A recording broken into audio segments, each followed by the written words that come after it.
Beautiful function family, welcome back to my channel dream world. और sorry, क्योंकि बारिश है जो रुकने का नाम ही नहीं ले रही है, जिस वजह से प्रॉब्लम कम ही नहीं हो रही है। तो आई होप कि आप लोग समझ सकते हो। तो ज़्यादा बात ना करते हुए स्टोरी को स्टार्ट करते हैं। अब तक हम लोगों ने देखा कि जान ने वांगजी को लड़की बनाकर यानी कि मैम बनाकर घर पर रखा हुआ है। पैमैन और मैडम यू, यहाँ तक कि चेंग को भी पता नहीं है कि वो मैम नहीं बल्कि वांगजी है। तो आगे देखते हैं। वांगजी किचन में काम कर रहा था और ब्रेकफास्ट बना ही रहा था कि तभी पीछे से कोई आता है और उसके कमर से पकड़ लेता है।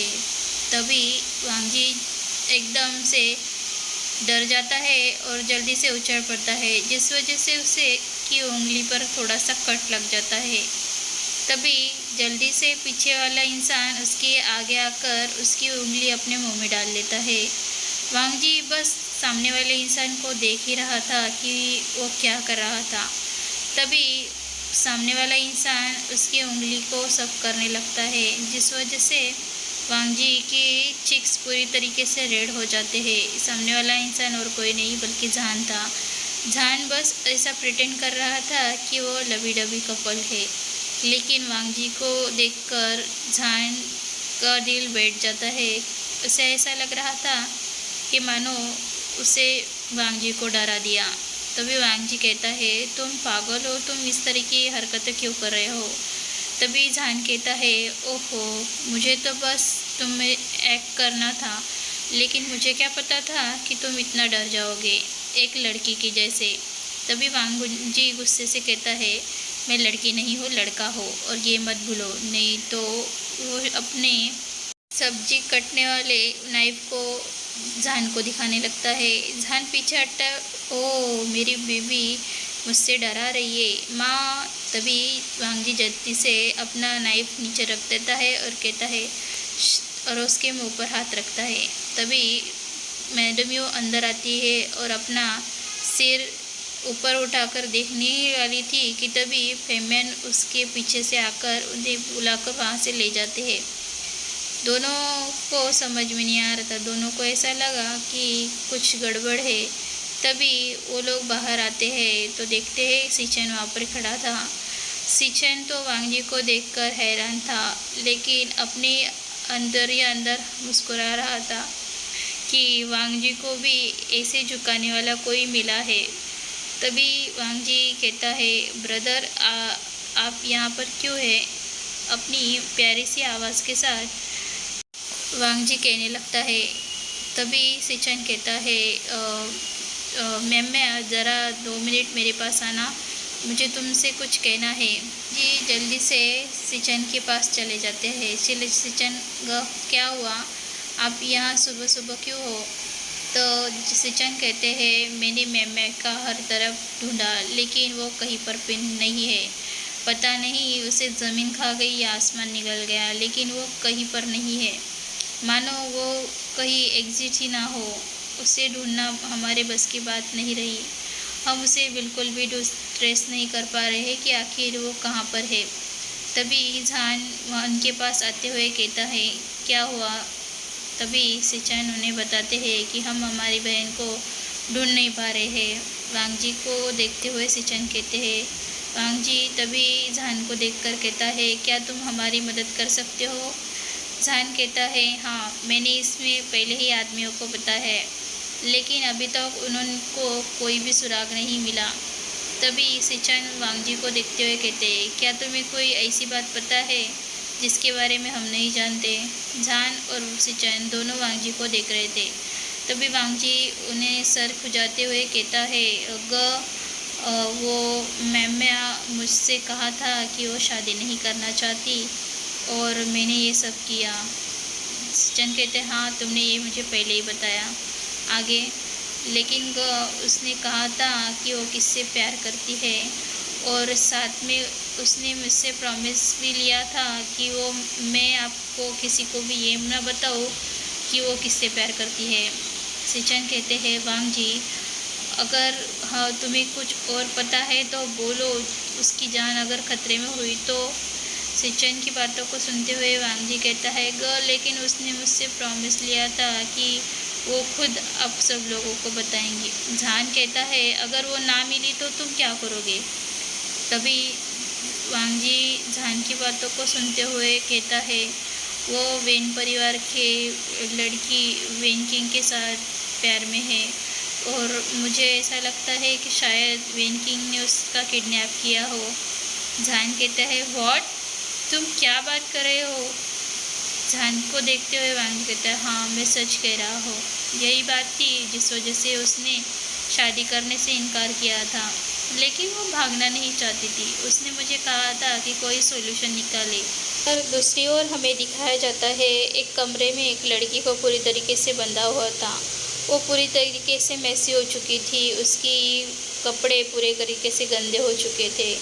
करीबन अब 3 दिन हो चुके थे उसे बंधे हुए वहाँ पर और उसे किडनैप किए हुए।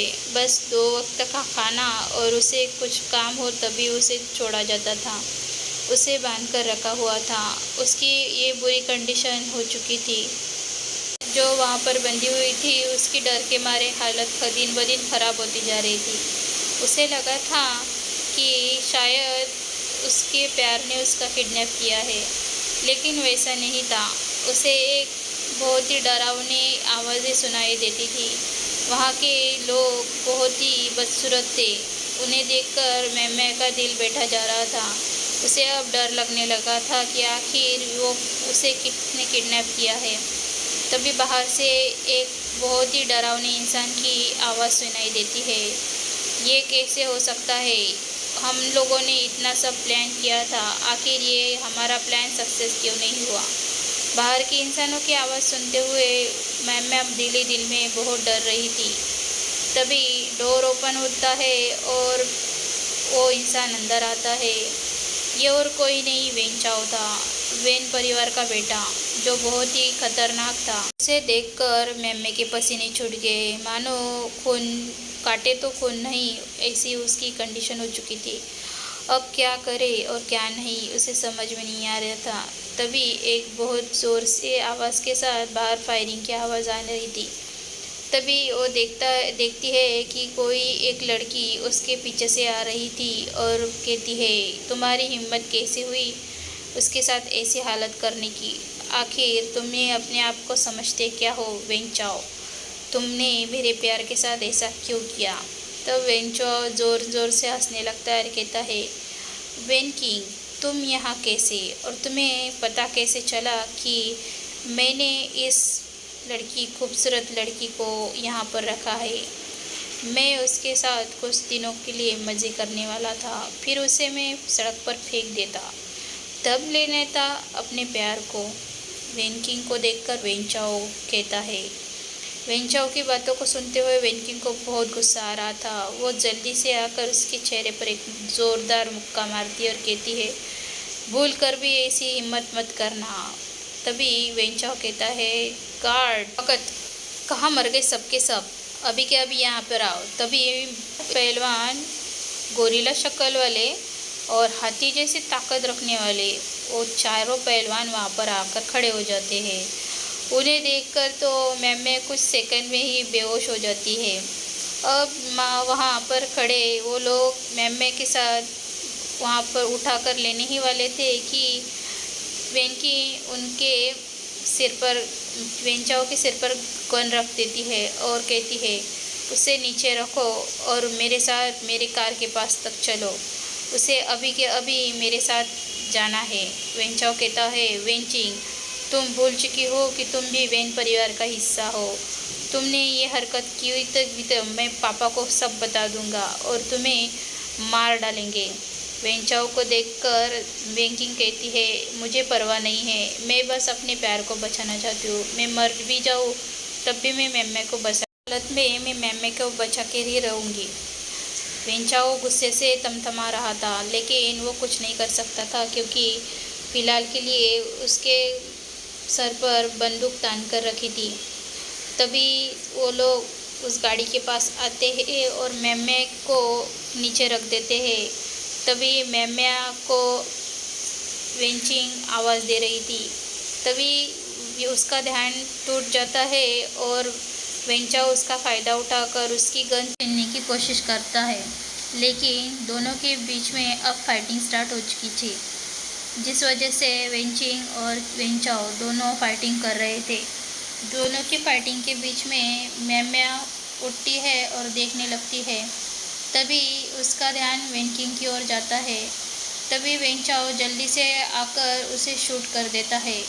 वेंचिंग का हाथ पूरी तरीके से घायल हो चुका था, फिर भी वो वेंचाओ के साथ फाइटिंग करती है और एक ज़ोरदार किक उसके प्राइवेट पार्ट पर मार देती है, जिस वजह से वेंचाओ को दिन में तारे देखने थे। तभी वेंचाओ जल्दी से एक और गन शूट ही करने वाला था कि मैम्या ज़ोरदार किक उसके फिर से उसी पर जगह मार देती है। तब उसे वेंचाओ को तो ऐसा लग रहा था मानो पूरे ब्रह्मांड के तारे एक ही समय में उसे दिख रहे हो। वो इतनी ज़ोर से चिल्लाता है और वही बेहोश हो जाता है। एक कार वहाँ पर आती हुई दिखाई देती है। वेंकिंग कहती है, जल्दी चलो मैम्या, हमारे पास वक्त नहीं है। ये और कोई नहीं वेंजुलियो था। ये कार से इतनी तेज़ी के साथ नीचे उतरता है मानो कार पार्क भी नहीं की और नीचे जल्दी से कूद कर आता है और वेंचाओ को देखने लगता है। तभी वो खड़े साइड में खड़े जो गार्ड थे उन्हें कहता है, तुम चारों यहाँ पर क्या करे हो? वेंचाओ की मदद कर नहीं सकते थे? तभी एक गार्ड कहता है, सर उन्होंने ही कहा था कि हम उनकी मदद ना करें और उस लड़की की जो कह रही है वो सुनी। वो गुस्से से चिल्ला उठता है और कहते हैं, अबे वो गेंडे कहीं के, अक्ल नाम की कोई चीज़ भी है या नहीं? जाओ जल्दी से उन लोगों का पीछा करो। तभी वो लोग वहाँ से निकलते हैं और उन लोगों का पीछा करने लगते हैं। तभी वेंजुलो कहता है, पता नहीं ये वेंचाओ, इसके दिमाग में क्या चलते रहे, पता नहीं ये वेंचाओ को कब अकल आएगी। इन बददिमाग लोगों के साथ साथ रहकर ये भी बददिमाग होते जा रहा है। पता नहीं दिन ब दिन कुछ ना कुछ उटपटांग बातें करते ही रहता है और अब पापा मुझे ही डांटेंगे कि उसने वेंचाओ का ख्याल क्यों नहीं रखा। वेंचाओ को जल्दी से हॉस्पिटल के लिए ले जाने के लिए वो गाड़ी में डालता है और हॉस्पिटल के लिए निकल पड़ता है। वेंचाओ अभी भी होश में नहीं था और उसे तेज़ी के साथ वेंजुलियो हॉस्पिटल में ले जाता है। जल्दी से हॉस्पिटल आने के बाद डॉक्टर उसकी ट्रीटमेंट करना स्टार्ट कर देते हैं। इधर वेंकिंग की हालत बुरी तरीके से ख़राब हो चुकी थी। उसका ब्लड लॉस होने के कारण वो बेहोशी पे कगार पर थी। यहाँ मैम्या उसे देखते ही जा रही थी। उसे समझ में नहीं आ रहा था कि वो क्या करे। मैम्या जो तेज़ी के साथ कार ड्राइव कर रही थी क्योंकि वो लोग अभी भी पीछा कर रहे थे। तभी मैम्या को कुछ याद आता है और वो वेंचिंग को कहती है, क्या तुम्हारे पास मोबाइल है? वेंचिंग नोट करती है और उसे अपना फ़ोन थमा देती है। वेंचिंग बेहोश हो रही थी और उसे अब समझ में नहीं आ रहा था कि मैम्या क्या करने जा रही है। तभी मैम्या जल्दी से वांगजी को फ़ोन करती है। वांगजी का फ़ोन रिंग करता है।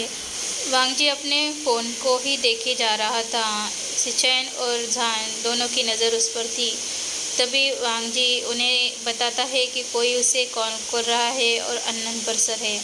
झान कहता है, फ़ोन रिसीव करो और उसे स्पीकर पर डालो। वांगजी वैसे ही करता है और फ़ोन स्पीकर पर डाल देता है। स्पीकर पर डालते ही मैम्या जल्दी से कहती है, भाई ये मैं हूँ, क्या आप मुझे सुन रहे हो? वांगजी जल्दी से कहते हैं, हाँ मैम्या बोलो, तुम कहाँ हो? हम तुम्हें 3 दिन से ढूंढ रहे हैं, बोलो कहाँ पर हो? मैम्या कहती है, ब्रदर मैं बहुत परेशान हूँ और मुझे समझ में नहीं आ रहा कि मैं क्या करूँ। शायद मैं अभी ज़िंदा बच पाऊँ या नहीं। वांगजी कहता है, नहीं ऐसा मत कहो, तुम कहाँ हो? बस तुम मेरी लोकेशन भेजो। मैम्या उन्हें अपनी लोकेशन भेज देती है। झान, सिचैन और साथ में वांगजी तीनों साथ में ही कार स्टार्ट करते हैं और जल्दी से वहाँ से निकल जाते हैं। झान अपने लोगों को कॉल करता है और उन्हें लोकेशन भेज देता है।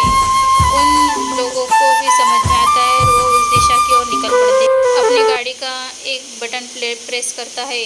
गाड़ी के फीचर्स ओपन होते हैं और उसी के साथ इतने ढेर सारी गन्स बाहर निकलने स्टार्ट होती है। गन को देखकर सिचैन और वांगजी दोनों शॉक होते हैं क्योंकि उन्हें टेक्नोलॉजी की इतनी बेहद ही खूबसूरत अभी तक पता ही नहीं थी। अपने अपनी गन्स को लेते हुए सब नोट करते हैं और तैयार ही रहते हैं। तभी तेज़ी के साथ कार उन दिशा की ओर चली जाती है जहाँ पर मैम्या और वेंचिंग थी। वेंचिंग की हालत बुरी तरीके से ख़राब हो रही थी। मैम्या बहुत ही टेंस हो रही थी। दूसरी ओर वो सब लोग उन्हें ढूंढने के लिए उस जगह पर आ रहे थे। तभी मैम्या क्या गाड़ी अचानक उस गाड़ी को क्या होता है पता ही नहीं चलता और गाड़ी धीरे धीरे कर रुक जाती है। तभी मैम्या देखती है कि गाड़ी का फ्यूल पूरी तरीके से ख़त्म हो चुका था। वो गाड़ी के स्टीयरिंग व्हील पर ज़ोर से हाथ मारते हुए कहती है, ओ नहीं, अभी नहीं, अभी ही इसे ये होना था। तभी वो मैम्या की ओर देखने लगती है और उसे समझ में नहीं आता कि वो क्या करे। वो जगह पर जिस जगह पर थे अभी वो मैम्या अभी जिस जगह पर थी उस जगह पर घना जंगल था। जंगल में कहीं भी किसी की मदद मिलना बहुत ही मुश्किल था, जिस वजह से वो हर तरफ देखने लगती है, लेकिन उसके हेल्प लिए कोई भी नहीं मिल रहा था। तभी वो अपनी कार की ओर से उतरकर बाहर निकलती है। वो देखती है कि अभी तक उन लोगों का यहाँ पर कोई नाम निशान नहीं है। वो जल्दी से वेंकिंग की ओर जाती है और उसे के गालों पर हाथ मारते हुए कहती है, वेंकिंग, वेंकिंग, क्या तुम मुझे सुन सकती हो? वेंकिंग थोड़ी थोड़ी करके होश में आने की कोशिश करती है। आधी खुली हुई आंखों के साथ वो मैम्या की ओर देखने लगती है। क्या हम कहाँ पर है? वेंकिंग पूछती है। अभी हम जंगल के पास में है, मैम्या कहती है। तभी उन्हें पास आने वाली कारों की आवाज़ आने लगती है। मैम्या जल्दी से वेंचिंग को उठाती है और जंगल में घुस जाती है और जल्दी से उन्हें छुपने की जगह ढूंढने लगती है। उसे पता था कि अगर वो उन लोगों के हाथ में अभी लगे तो वो ज़रूर उन दोनों को मार डालेंगे। मैम्या और वेंचिंग अब उनकी जान बचाने की कोशिश कर रही थी। एक दूसरे की जान बचाते हुए दोनों एक केव के अंदर छुप जाते हैं जहाँ पर कोई नहीं था, बस अंधेरा ही अंधेरा था। वो लोग चिल्लाए जा रहे थे क्योंकि उन्हें पता था कि जल्दी ही वो लोग उन्हें ढूंढ लेंगे, लेकिन कार को देखकर वो लोग समझ जाते हैं कि वो कहाँ है। वेंचिंग और वेंकिंग दोनों अपने मुंह पर हाथ रखे हुए उस केव में छुपे हुए थे। केव ज़्यादा बड़ी तो नहीं थी, लेकिन अंदर अंदर बहुत ही अंधेरा था, जिस वजह से वो लोग उन्हें देख नहीं पाते और बाहर ही उनकी आवाज़ें सुनाई दे रही थी। तभी उनमें से एक कहता है, चलो अंदर जाकर देखते हैं कि वो शायद है या नहीं। तभी वहाँ पर सिचेन, वांगजी और तीनों वहाँ पर आ चुके थे। तीनों के हाथ में गन्स थी और सब उन्हें ढूंढने की कोशिश कर रहे थे। तीनों आवाज़ें देने लगते हैं। तभी उन्हें दिखाई देता है कि पास ही एक गाड़ी बंद पड़ी है और साथ में और भी कार्स और बाइक्स खड़ी है। इसका मतलब था ढेर सारे लोग उन्हें ढूंढ रहे थे। करीबन 15 से 20 लोग उन्हें ढूंढने के लिए आए हुए थे। यह अंदाज़ा झान का था। झान उन्हें बताता है। तभी झान देखता है कि वहाँ पर कुछ खून पड़ा हुआ है। इसका मतलब है कि कोई घायल है। झान वांगजी को बताता है। वांगजी कहता है उसे दिल ही दिल में मैम्या के लिए बुरा लग रहा था कि वो जल्दी से यहाँ पर नहीं पहुँच पाया। तभी वांगजी देखता है कि वहाँ पर एक केव के अंदर रोज़ खून के दाग जा रहे थे। तभी उन पत्तों को देखते हुए और उनका फॉलो करते हुए उन केव के पास पहुँच जाते हैं। वो अंदर जाने ही लगते हैं। तभी बाहर के कड़ों का आवाज़ आने लगता है। वहाँ उस गुंडे भी आ चुके थे। उन्हें भी समझ आ चुका था कि यहाँ पर छिपी हुई हैं। सब लोग उस केव की ओर ही आ रहे थे। झान, वांगजी और सिचेन उस केव के अंदर जा चुके थे, लेकिन उन्हें अभी तक मैम्या और वेंचिंग दोनों मिली ही नहीं थी। दोनों पीछे पीछे जा रहे थे। तभी वो देखते हैं कि वेंचिंग उसकी हालत बुरी तरीके से हो चुकी थी और मैम्या उसे संभाले हुए थी, लेकिन उसके पैर में चोट के कारण वेनचिंग को वो संभाल नहीं पा रही थी, जिसे देखकर सिचेन और वांगजी दोनों वहाँ दौड़ते हुए जाते हैं और मैम्या को देखने लगते हैं। मैम्या अपने भाइयों को देखकर बहुत खुश होती है और उनके गले मिल जाती है। ये इमोशनल सीन था। झान वेनचिंग के पास जाता है और उसके गाल पर थपथपाते हुए कहता है, वेनचिंग, वेनचिंग, क्या तुम ठीक हो? क्या तुम मुझे सुन सकती हो? वांगजी उसे ऐसे घूरने लगता है मानो उसे अभी ही मार दे, लेकिन सिचेन उसे देखकर बस मुस्कुराए जा रहा था। वांगजी अपने गुस्से को अब सह नहीं सकता और जल्दी से जाकर झान से कहता है, तुम उसे किससे जानते हो? तभी झान कहता है, वो मेरी दोस्त है। लेकिन तुमने अभी तक मुझे बताया क्यों नहीं? वांगजी कहता है। तभी उन्हें बाहर से बहुत शोर और आवाज़ें सुनाई देती है और दो गुंडे अंदर आते हुए उन्हें देखने लगते हैं। तभी झान जल्दी से पलटता है और उन दोनों को शूट कर देता है। तभी उनकी आवाज़ों को सुनते हुए दो और लोग अंदर आते हैं। झान उन दोनों को भी शूट कर देता है। तभी वांगजी आगे जाता है और बाकी के लोगों को फायरिंग करना स्टार्ट करता है। सिचेन बस पीछे खड़े रहकर मैम्या और वेनचिंग को संभाले हुए था और उनकी रक्षा कर रहा था। अगर कोई अंदर आ जाए तो उनको शूट करने के बारे में सोच रहा था, लेकिन उनकी ज़रूरत ही नहीं पड़ती। झान और वांगजी दोनों ही काफ़ी थे पर भारी पड़ रहे थे। थोड़े ही समय में उन लोगों ने उनको मारकर ढेर कर दिया था। वांगजी और झान दोनों जल्दी से अंदर आते हैं और मैम्या और वेनचिंग को उठाते हैं और जल्दी से कार की ओर दौड़ने लगते हैं। सिचेन उनके पीछे पीछे आ ही रहा था। सिचेन जल्दी से कार स्टार्ट कर देता है। कार की डोर ओपन करके सब अंदर बैठ जाते हैं और तेज़ी के साथ हॉस्पिटल की ओर निकल पड़ते हैं। हॉस्पिटल में फ़ोन कर सिचेन ने सारा इंतज़ाम कर दिया था। जल्दी से हॉस्पिटल में आने के बाद हॉस्पिटल के डॉक्टर्स उन्हें चेक करने स्टार्ट कर देते हैं। मैम्या भी बेहोश हो चुकी थी और वेनचिंग तो पूरी तरीके से घायल और बेशुद्ध हो चुकी थी। उसका ऑपरेशन स्टार्ट हो चुका था।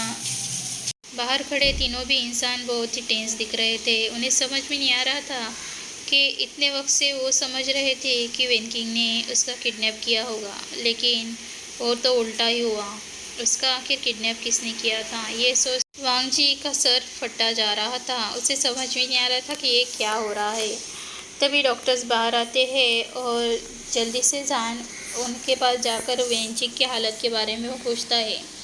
इधर वांगजी उसे देखकर गुस्सा आ रहा था कि ये वेनचिंग में इतनी दिलचस्प से क्यों रह रहा है।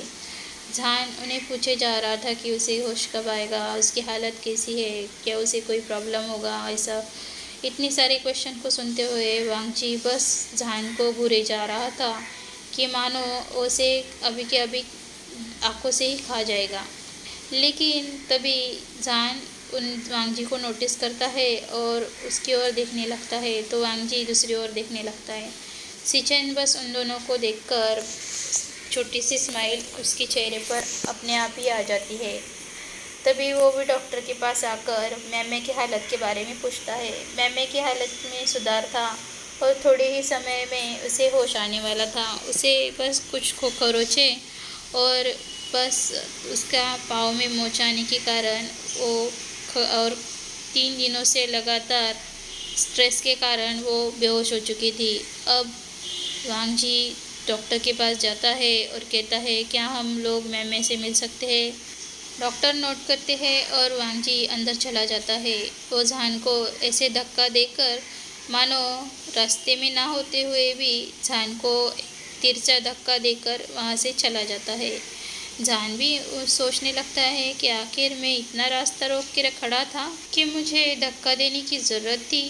सिचेन बस उन दोनों की नोकझोंक जो बिना कहे ही स्टार्ट हो चुकी थी उन्हें देख कर ही जा रहा था। सिचेन अंदर जाता है और झान को बस एक छोटी सी स्माइल पास करते हुए जान सोचता है कि आखिर सिचन ने मुझे इस तरीके की स्माइल क्यों दी।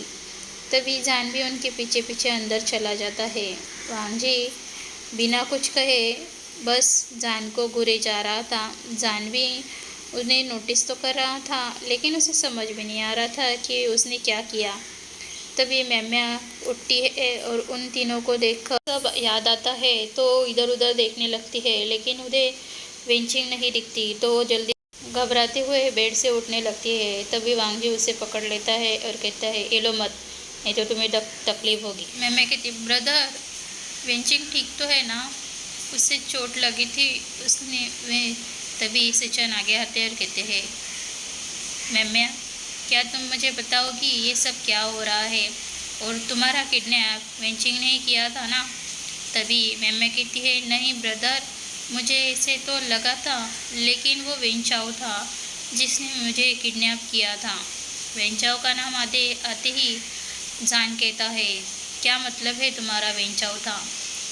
तब मैम्या उन्हें सब एक्सप्लेन करने लगती है। सब बात सुनते हुए सिचन कहते हैं, ठीक है। सिचन शांति के साथ उन्हें कहते हैं, अब हमारे पास ज़्यादा वक्त नहीं है, हमें जल्द से जल्द मैम्या और वेंचिंग को यहाँ से कहीं और भेजना होगा। जान कहता है, वैसे भी मेरी शादी मैम्या के साथ हुई है, तो चलो मैम्या तुम मेरे साथ मेरे घर पर रह सकती हो।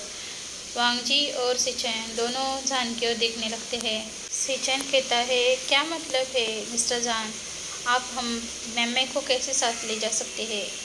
जान कहता है, ओहो, सब लोगों को इतना तो पता है ना कि मेरी शादी मैम्या के साथ हुई है, तो इसका मतलब है सीधी सादी बात है कि मैं मैम्या के साथ रहता हूँ, तो मैम्या मेरे साथ रह सकती है। वांग जी कोई कुछ कहने से पहले ही कहता है, बिल्कुल नहीं। तब जान और सिचन दोनों वांग जी की ओर देखने लगते हैं और मैम्या भी देखने लगती है। वांग जी कहता है, ये कैसे हो सकता है, तुम्हारी और मेरी शादी हुई है तो मैम्या तुम्हारे साथ कैसे से रख सकती है।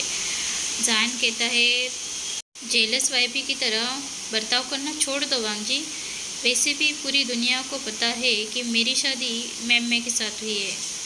तो वांग जी कहता है, तुम्हारी शादी मैम्या के साथ नहीं, जिचेन की शादी मैम्या के साथ हुई है, तो किसी भी एंगल से तुम्हारी और मैम्या की शादी हुई ही नहीं है। वांग जी की बातों को सुनते हुए जान शॉक होता है और वांग जी को देखने लगता है। सिचन भी अपने भाई से इतनी सारी बातों को सुनते हुए शॉक के साथ, मैम्या भी इसी पोजीशन, सबके शॉकिंग एक्सप्रेशन को देखते हुए उनसे पूछता है, क्या मैंने कुछ गलत कह दिया। सिचन कहता है, वांग जी तुम्हारी तबीयत तो ठीक है ना। सिचन की बातों को सुनते हुए वांग जी कहते हैं, हाँ ब्रदर मैं ठीक हूँ, और आप ऐसी बातें क्यों कर रहे हैं, लेकिन मुझे ऐसा नहीं लगता। तभी मैम्या जोरदार चीख के साथ कहती है, क्या वांग जी ब्रदर ने जान से शादी कर ली। ब्रदर आपने मुझे क्यों नहीं बताया कि आपको लड़के पसंद है। वांग जी गुस्से से मैम्या को देखता है और कहता है, मैम्या तुम जो सुन रही हो और देख रही हो वो सच नहीं है। जान उसे सारी सच्चाई बताता है। वो शौक से वांग जी को फिर जान को देखने लगती है। तभी वो कहती है, अब क्या करें, क्योंकि लैंड किरण को अब तक इन बातों को पता नहीं था। तो जान कहता है, मेरे पास एक तरकीब है। जान को देखने लगते हैं। तब जान कहता है, मैम्या की शादी वैसे ही मेरे साथ हुई है, मतलब मैम्या के नाम पर, तो मैम्या मेरे साथ रह सकती है। और रही वेंचिंग की बात, तो वेंचिंग का इंतज़ाम मैं ऐसी जगह पर कर दूँगा जहाँ पर उसकी पूरी तरीके से ट्रीटमेंट चल सकती है। सब लोग जान की बात पर अग्री करते हैं, लेकिन वांग जी नहीं बोलता। वांग जी कहता है, अगर मैम्या वहाँ पर रहेगी तो मैं भी रहूँगा। जान कहता है, कोई बात नहीं, तुम उसकी बॉडी गार्ड बनकर वहाँ पर रह सकते हो। जान को गुस्से से देखकर मैम्या के साथ जाकर बैठ जाता है। ओ गॉड, अब क्या होगा। रियल मैम्या को सच में जान से प्यार हो गया तो जान वांग जी का क्या होगा।